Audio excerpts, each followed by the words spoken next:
Well, looks like Ron. Okay, sorry, I was in a little world of my own then. So this is super exciting. I'm welcoming three of the stars from probably the world's biggest TV show. Probably. So we have Probably. Okay, let's say definitely. So we have Fintan McKeown, so Armory Lock. At the end we have Roger acting Ashton-Griffiths, so Mace Tyrrell. And we have Eugene Simon in the middle from Lancel. I probably shouldn't even use your surname, should I, Lancel, since I think you've renounced it. No, I think it's a difficult question as to whether you call me a Lannister anymore. Funnily enough, I still sign off as Lancel Lannister so people know what I'm talking about. But we'll say Brother Lancel temporarily, shall we? Sounds like a good bet. Sorry, Roger. There are other words. So I thought a really interesting starting point, since we're about to go into unknown territory. Up until now, I meet people in the street, they tell me they've been reading the books, they know what's going on. So how many of you read the books to start with, to kind of catch up with where your characters were going early on? I've read the books. I'm familiar. I can't remember all the books, but I've certainly read them all. And so I'm sort of aware of how many characters we've got that have deviated stories compared to the show and compared to the books themselves. I know that our very own Amory Lorke is supposed to have been ripped to shreds by a bear, rather than to have had a dart put into the back of his neck, and that would have been a fun thing to. However, someone did that instead, did they not? How do you feel about the fact that in the book you were supposed to be shredded by a giant bear, but actually the book sounded extraordinarily, gratuitous and self-indulgent. I think I would have much preferred that. And he's dragged screaming through the streets. I'm not going to scream. I screamed yesterday. And he's thrown in a bear pit, and the bear pit savages him. The bear savages him. But I always sort of enjoyed the prospect of confronting the bear and maybe having a go at the bear, so it's touch and go for a while, but the bear kills him and that's it, So obviously I think it's far more dramatic death. The other one was very insidious and very unexpected and comical. I don't know if you're familiar, but he's in full stride, determined to, carry the plot forward, and he collapses. And there's a dart in his neck, and he's dead. And that's it. Yeah. But interestingly, carries the plot in kind of a whole new direction because of the meeting of what caused the death. So one of the things I found interesting from the last season, so Roger, you kind of, the season ends in a really interesting kind of tipping point where you're halfway around the world negotiating financial terms, daughter's in prison on the other side of the planet, maybe partly down to Eugene, we'll talk about that in a minute. Down to Eugene, down to Brother Lancel, I think we mean. Well, you have to take full responsibility for your character, I'm sure that's how it works. No. Oh God, do I? Do I really? Yeah, okay, be reasonable. But so it's the interesting point, I think, in the story arc for your character. It's an extremely interesting point. The advantage I have is I know what happens in season 6. Season 5 is therefore extremely interesting. But I'm not telling you. Wow. Okay. So we have it here. Do you actually know what's happening in season 6? It's on. If you go and look on the internet, you'll see pictures of me and a horse shooting season 6. No, it's not a surprise. I'm still alive. So you say horse riding, is that something you've done before taking part? So it's something I find interesting is that idea of, do you have to learn new skills as part of the show? I learnt horse riding. I did it this is years ago. Victoria Smurfit's over there, she'll remember this event because we met on it. It was Ivanhoe, and I did an audition and it was fine, and I was leaving the room and said, "Oh, you do ride, by the way, don't you?" And I went, "Yeah, sure." And went straight to the stables and booked lessons. I rode every day for a week. I've never been so stiff in my life. But we got to walk, trot, canter in a week, and I did it, and so it's just a skill you acquire. It's best learnt early, I have to say, and I wish I'd learnt it before then, but it's once it's got, then you don't forget how to do it.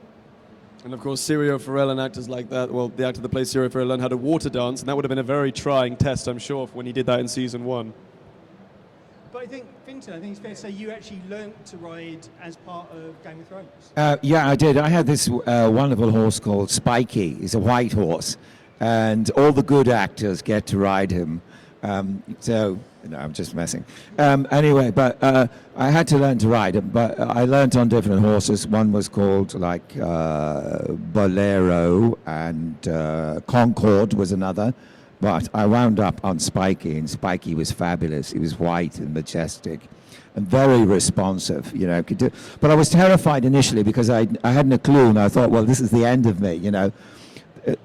Cat's out of the bag, can't ride a horse, we'll see. But no, and then 3 weeks into the run, I fell in love with the horse, and the horse was my constant companion, and I bought him apples and things like that. And since then, I have to tell you about this horse that I've just been riding recently. It's not in Game of Thrones, it's in something called Barbarians Rising, which will be out next year. And the horse's name is Comanche. I almost screamed there. And it's a fabulous horse. It's so cool. He stops on his mark and he looks at you like, what's your problem? And all I have to do is sit there. It's fabulous. Anyway, I had to put that in. All right. No, fascinating.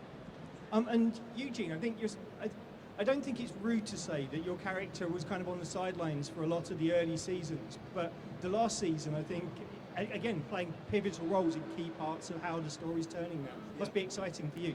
It's very exciting. The great thing about the fact that Lancel was on the sidelines for season 1 and 2 as a Lannister was that the purpose of him, that was really his purpose. The fact that he was so present at so many of the kind of darker moments of like the political ongoings between Tyrion and Cersei meant that he had this insight into really just how bad and just how manipulative the whole cycle is. As you can see, being a little boy on that screen there, as he was.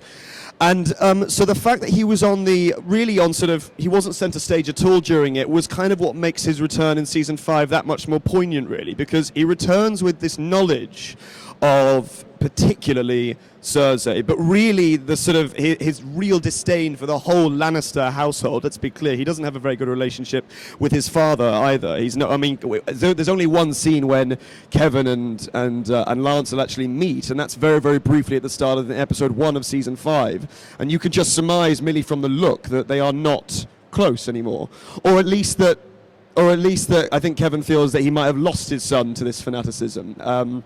All of it is really insinuated, it's not confirmed. So this whole subcontextual story was really exciting to sort of, to very, very lightly touch upon. And just briefly, a good example of how good the editors are in Thrones is that when Lancel first approaches Cersei, and Kevin comes across and said, I apologise for my son's appearance, he was supposed to, in the original script, to have said that after Lancel had left. So there was no confrontation originally. Lancel was actually out of the room when he said that to Cersei. But they cut it in such a way that Lancel actually gives him, they put him in first. So the look that I give to him confirmed that we are not getting on. And it's those little snippets of understanding about Lancel were quite kind of special for me, and I enjoyed them greatly. Yeah, I think the whole interplay in season 5, as we move in and start understanding like the sparrows and how they're used early on for the power of the throne, and then later have their own agenda, I think is fascinating. Yeah. I think how much you think of them as a political movement as opposed to a sort of, a fanatic movement. I mean, the High Sparrow is such an intelligent man that really, if he plays his devilish ways properly, he can really get whatever he wants by popular opinion. So it's a very interesting idea that the political system could be changing in that way. Enjoy season 6, by the way. We'll just have to see how it develops, won't we? Well, and talking of developing, Roger, the Tyrell family and how their role has developed in the show over the last few seasons has been quite dramatic, I think, to say the least. I mean, the Tyrells are an extraordinary family. We are, I say we. No, we. We are the wealthiest nation, the wealthiest family in the nation. We're the ones with all the agriculture. We grow the food, we have the money. We're extraordinarily powerful, and we've got there through various means.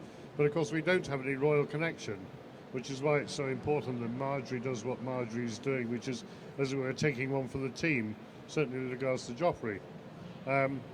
Clearly this develops, and clearly my mother, incidentally, just for the record, Elena Tyrell, Diana Rigg, is my mother, not my wife.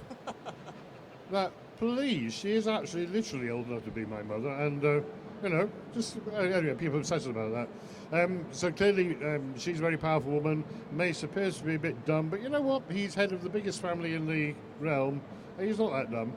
And his daughter's doing the needful, and Loras is being brave, and Yeah, no, it's an interesting family. We have interesting things to do, and without us, the whole thing will fall flat on its face. But it's interesting you mentioned Diana Rigg and her relationship with the family, because she does seem to be like the matriarch of the Tyrrell family. She is a matriarch. I don't think it's giving too much away, because again, actually, it's leaked on the internet anyway. But there's a critical scene between Diana and myself, which is just a two-hander, in which we establish the relationship, and I think Mace's relationship with her becomes more lucid, and it's a more equal relationship than I think has been assumed to be so far. I think that's not giving too much away. No, I think that sounds fascinating. Sounds like the season's got a lot to look out for. So believe it or not, that's nearly the end. We've nearly wrapped up. I think we have time for one quick question from the audience. So, so we might have two. Let's see. So we'll ask yours first.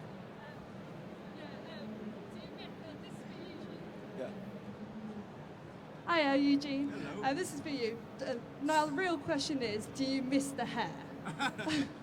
Well, do I miss that? No. I'll say I don't miss the hair that much because it's a lot easier having Lancel set up. But I will imagine that's I'll carry on the idea of do I miss old Lancel as opposed to new Lancel? No, not really. No, I like new Lancel in as so far as I feel that he's much more of an empowered individual. I'm very, very happy that Lancel in seasons 1 and 2 was given the story he was. I think it was a very good setup for what I assume was Dan and David's plan the whole time.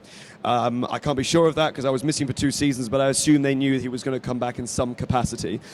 So no, I'm very, very happy with well, happy is the wrong word. I'm very satisfied, shall we say, with who Lancel is now. It gives me great. It's a very cathartic experience to have gone to someone who was such an underdog. I mean, really, really a sort of frugal underdog to being someone who has, through massive amounts of pain, become quite powerful. It's a truism to say that bad characters are often quite nice to play. And nice to play. So one last question. So you had a question, yeah? Hi guys. I just wondered if you could shed some light onto this question. Is Jon Snow dead or is he alive? Oh, it's not working. Yeah, exactly. Yeah, exactly. We're out of time. No.